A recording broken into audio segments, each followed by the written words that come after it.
Vacant place కూడా ఇప్పుడు అది కూడా ప్యాకెట్ బెనిఫిట్ అవుతుంది.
बड़े सुआदिया बड़े सुआदिया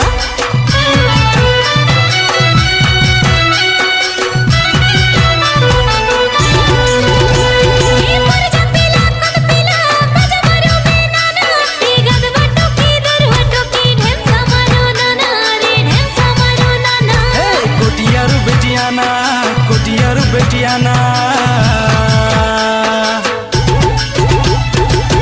पुटिया गीत गाई कर ढेमसा मारू नाना डुडुंगा बाजाई मेरी पुटी ढेमसा मारू नाना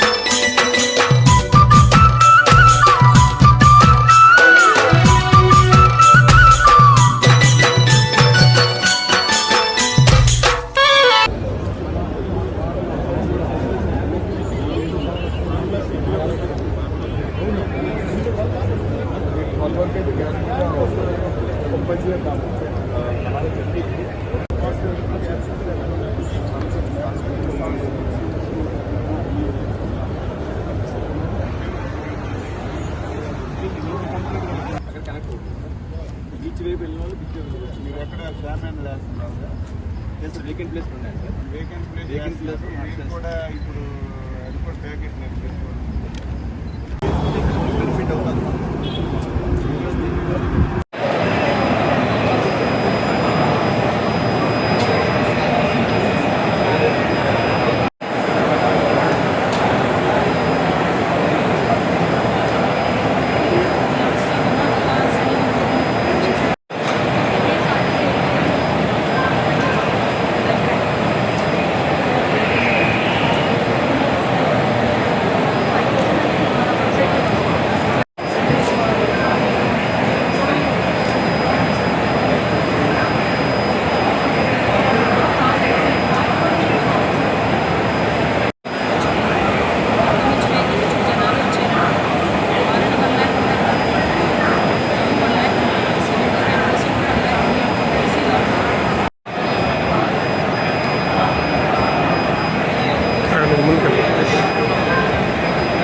చోర శిఖామణులకు పెట్టింది పేరు వైసీపీ. క్రెడిట్ చోరీ అంటే ఇతరులు ఎవరైనా ప్రజలు మెచ్చుకునే మంచి పని చేస్తే అది చేసింది మేమే అంటూ దారుణమైన అబద్ధాలతో నిస్సిగ్గుగా ఆ క్రెడిట్ కొట్టేయడం అన్నమాట. ఇప్పుడు భోగాపురంలోని అల్లూరు సీతారామరాజు అంతర్జాతీయ విమానాశ్రయం విషయంలో ఆయన ఇలాంటి క్రెడిట్ చోరీకే ప్రయత్నిస్తున్నారు. భోగాపురం అంతర్జాతీయ విమానాశ్రయానికి అంకురార్పణ చేసిన ఘనత పూర్తిగా ముఖ్యమంత్రి చంద్రబాబు గారిదే. ఒకసారి గతంలోకి వెళితే 2015 ఫిబ్రవరి 19న బెంగళూరులో జరిగిన ఇంటర్నేషనల్ ఎయిర్ షో వేదికగా చంద్రబాబు గారు మాట్లాడుతూ తాము భోగాపురంలో అంతర్జాతీయ విమానాశ్రయాన్ని ఏర్పాటు చేయనున్నట్లు అధికారికంగా ప్రకటించారు. 2015 ఫిబ్రవరి 25న జీవో నెంబర్ 63 జారీ చేసి ఎయిర్పోర్టు నిర్మాణానికి ప్రత్యేక సంస్థ ఎస్పీవీను ఏర్పాటు చేశారు. 2015 అక్టోబర్ 7న జీవో నెంబర్ 20 జారీ చేసి చైర్మన్ సహా కీలక అధికారులను నియమించారు. అక్టోబర్ 14న భోగాపురం ఇంటర్నేషనల్ ఎయిర్పోర్ట్ కార్పొరేషన్ ఎండీగా డాక్టర్ ఎం వెంకటేశ్వర్లను నియమించారు. భూసేకరణ కోసం అధికారులతో ప్రత్యేక బృందాన్ని ఏర్పాటు చేస్తూ మరో జీవో నెంబర్ 254ను కూడా జారీ చేశారు. 2016 జనవరి 27న కేంద్ర ప్రభుత్వం సైట్ క్లియరెన్స్ ఇచ్చింది. అంటే ఎయిర్పోర్ట్ ను ప్రకటించిన ఏడాదిలోపే చంద్రబాబు గారు క్లియరెన్స్ తెచ్చారు. భూములిచ్చిన రైతులు నష్టపోకూడదనే ఉద్దేశంతో 2016 జూన్ 9న జీవో నెంబర్ 64 జారీ చేసి అత్యధిక నష్ట పరిహార ప్యాకేజీ ప్రకటించింది చంద్రబాబు గారే. 2016 అక్టోబర్ 7న కేంద్రం నుంచి ఇన్ ప్రిన్సిపల్ అప్రూవల్ ను 2017 ఆగస్టు 14న కేంద్ర పర్యావరణ శాఖ నుంచి క్లియరెన్స్ ను సంపాదించింది కూడా చంద్రబాబు గారే. జూన్ 2018లో airport, aerotropolis, aviation training institute మరియు ఎంఆర్ఓ సౌకర్యాలతో కూడిన ఇంటిగ్రేటెడ్ ఎయిర్పోర్ట్ నిర్మాణానికి టెండర్లు పిలిచారు. 2019 ఫిబ్రవరిలో చంద్రబాబు గారు ఎయిర్పోర్ట్ కు శంకుస్థాపన చేసే నాటికి 2502 ఎకరాల భూసేకరణ కూడా జరిగింది. చంద్రబాబు గారు ఇవన్నీ చేస్తుంటే ఆనాడు ప్రతిపక్షంలో ఉన్న జగన్ ఏమన్నాడో కూడా గుర్తు చేసుకుందాం. కోర్టులో కేసులు వేసినా కూడా గట్టిగా దీన్ని ఆపే కార్యక్రమం చేద్దాం. విశాఖపట్నం ఎయిర్పోర్ట్ బాగా ఉన్నదాన్ని వదిలేసి వేరే చోటికి పోయి ఎయిర్పోర్ట్ పేరిట అక్వైర్ చేయాలి అని చెప్పి దిక్కుమాలిన ఆలోచన చేయడం, రైతులు కడుపు కొట్టడం నిజంగా ఎంత మటుకు ధర్మం అని అడుగుతా ఉన్నా. భోగాపురం అన్నది భీమిలీ నుంచి 5 కిలోమీటర్ల దూరంలో భోగాపురం ఉంది. విశాఖపట్నం నుంచి 25 కిలోమీటర్ల దూరంలో ఉంది. ఎర్ర బస్సు కూడా రాని ఈ గ్రామానికి ఎయిర్పోర్ట్ ఎందుకు సార్ అని అడుగుతా ఉంది నరసాయమ్మ.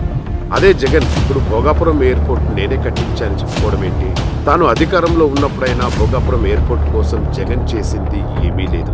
కూటమి అధికారంలోకి వచ్చాక 200 ఎకరాల భూమిని వివాదాల నుండి విడిపించారు. 500 ఎకరాల భూమిని కేటాయించిన ఏవియేషన్ హబ్ ఏర్పాటుకు ఒప్పందం చేసుకున్నారు. నారా లోకేష్ గారి చొరవతో జిఎంఆర్ మాన్సాస్ ఏవియేషన్ ఎడ్యుసిటీ కూడా ఇక్కడ ఏర్పాటవుతుంది.